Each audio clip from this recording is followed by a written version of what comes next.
Hola chicos, este es el video de la unidad número 1, ¿sí? Para hacer un repaso de los temas. Así si faltaron alguna clase o hay algo que no les quedó claro, bueno, es un resumen cortito de todos los temas que vimos en la primera unidad. El primer tema es la ilustración. Habíamos hablado de que la ilustración es un movimiento que surge a mediados del siglo XVIII, en el que se le daba un papel fundamental a la razón, ¿sí? Por sobre las creencias religiosas, por sobre las supersticiones. Sus principales ideas se basaban en la igualdad de las personas, esto es muy importante, en la importancia de la libertad, y criticaban por eso a los monarcas absolutos, a la monarquía absoluta, a aquellos reyes que gobernaban y creían que podían hacer lo que quisieran, si esos eran los monarcas absolutos, que no tenían ninguna restricción en su poder, ¿sí? Que tenían un poder ilimitado. Continuamos con las colonias españolas en América y cómo era su situación hasta el año 1700, que es donde se produce un quiebre, un cambio. Primero marcamos la diferencia entre qué era colonia y qué es metrópoli. Metrópoli era una ciudad o estado que estaba al mando, o sea, el país que domina, en este caso sería España, y la colonia es la zona dominada, o también se le dice colonias al grupo de personas que se asientan en un lugar determinado. En cuanto a cómo estaban organizados los territorios, hasta el año 1700 había solo dos virreinatos.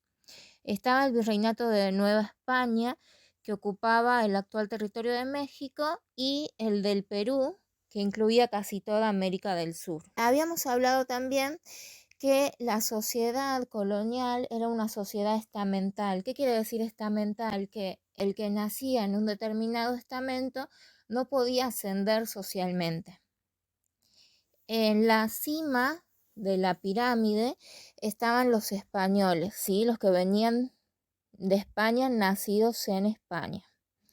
Después seguían los criollos y los mestizos. Los criollos eran aquellos nacidos de españoles, pero en América. Y los mestizos podía ser, por ejemplo, de un padre o madre español con otro padre o madre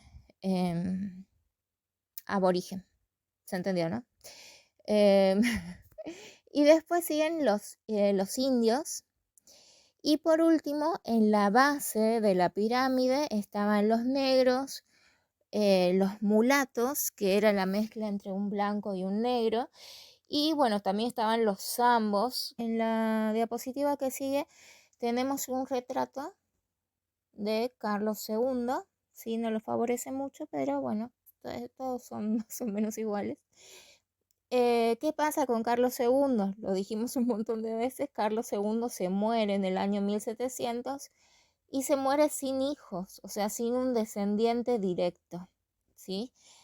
Entonces él deja un testamento antes de morir en el que nombra como sucesor a Felipe de Anjou, duque de Anjou. Cuando sucede esto, el resto de los países de Europa se oponen a que Felipe sea rey de España. ¿Por qué? Porque acá les busqué la genealogía.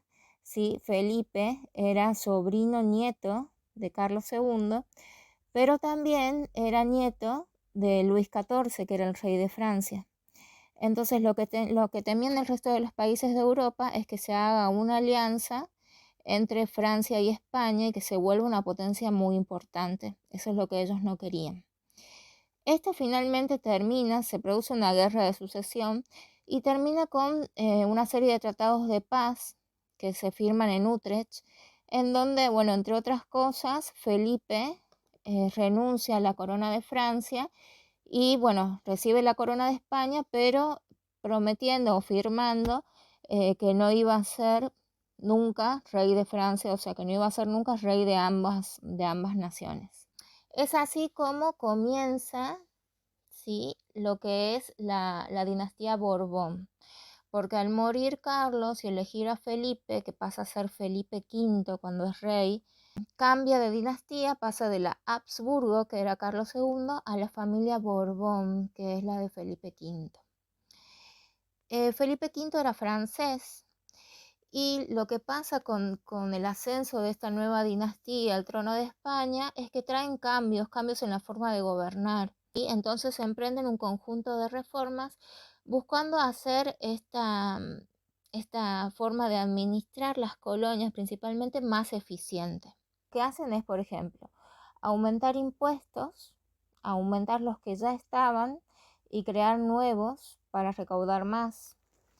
Tomaron medidas para aumentar la producción de las minas americanas, y una de las principales minas era la mina de Potosí, que cuando fue descubierta pudieron extraer muchísimas riquezas de la mina de Potosí, pero con el tiempo la extracción de esta mina fue decreciendo y lo que ellos buscaban era aumentar la producción para tratar de volver a aquellos valores de antes. También introdujeron cambios en el sistema de monopolio, creando el reglamento para el libre comercio, habilitando nuevos puertos, pero sin embargo el contrabando siguió. Si bien había mayores relaciones comerciales, siguió habiendo contrabando entre América e Inglaterra, principalmente porque Inglaterra le ofrecía productos que España no tenía. Con el objetivo de controlar mejor los territorios, se establecieron nuevas divisiones administrativas. ¿Sí? Lo que hicieron es dividir el virreinato del Perú, que era una extensión muy grande para poder controlarla. Hicieron el virreinato de Nueva Granada y el virreinato posteriormente, el virreinato del Río de la Plata en 1776. Por último, otra de las reformas es expulsar a los jesuitas de América para consolidar el poder del rey, porque recordemos que los jesuitas, ellos estaban al mando del Papa y no del rey de España. En cuanto a las consecuencias de las reformas, generaron fuertes reacciones. Una de ellas fue en los criollos, ¿sí? Con esto de designar solo funcionarios españoles por sobre los criollos, que ya tenían, algunos habían llegado a ser familias muy importantes. Por su parte, los indígenas también se vieron perjudicados por la suba de los tributos, que produjo distintas rebeliones como la de Tupac Amaru, que suma muchos integrantes y que si bien fue sofocada, esto no calmó el sentimiento de descontento ante lo que se consideraba, ante lo que ellos consideraban una gran injusticia. Entonces hasta ahora tenemos las nuevas ideas de la Ilustración, ¿sí? El descontento provocado por las reformas borbónicas que van preparando el escenario en el que luego surge la revolución. Pero hay dos antecedentes más que son muy importantes, que fueron la Revolución Francesa, que se sucede en Francia en 1789, en un contexto en Francia de una profunda crisis económica debido a malas cosechas, a guerras que se dieron anteriormente, y que hacía que el pueblo francés pase hambre directamente. Y a pesar de que el pueblo estaba pasando una mala situación, el rey seguía dándose una buena vida, digamos, con todos los lujos que acostumbraba, y el pueblo podía ver cómo el rey seguía viviendo de la mejor manera posible, mientras que ellos vivían una situación de total pobreza. Es así en que el pueblo se termina rebelando, ¿sí? Después surge una asamblea nacional que termina dictando una constitución. ¿Qué pasa con esto? Deja de ser una monarquía absoluta, que es la que tenía el rey de Francia, Luis XVI, pasa a ser una monarquía constitucional, ¿sí? La constitución hace que el rey tenga limitados estos poderes por lo que estaba escrito en esta constitución. En un principio esto comienza a funcionar así, pero luego comienzan a ver que el rey trataba, o es lo que se creía, de conspirar contra esta revolución, de volver a la situación anterior en la que él tenía todo el poder, digamos. Entonces deciden asesinarlo con un aparato que crean para ese fin, que es la guillotina, que se crea en la Revolución Francesa, y empieza a gobernar un directorio. y hay un caos social generalizado, y es ahí donde llega Napoleón, recordemos que era militar, hace un golpe de Estado, ¿sí? de manera violenta e ilegítima, toma el gobierno, se autoproclama cónsul y después emperador del Imperio francés. Imperio porque lo que él quería era extenderse a través de la invasión de otros países y formar un gran imperio de Francia. Otro antecedente muy importante es el tema de las invasiones inglesas, ¿sí? Que se dan en 1806 y en 1807. En la primera invasión, los ingleses llegan a Buenos Aires y lo que hace el virrey Sobremonte es lo que marca la situación y lo que marca cómo se van a sentir los criollos después de esto, ¿no?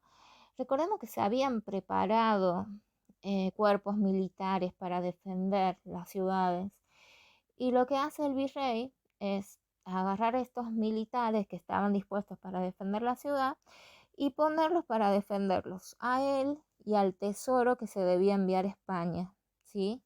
Entonces ellos huyen con este tesoro a Córdoba, y dejan la ciudad desprotegida porque se abocan en defender únicamente estas posesiones por sobre las personas.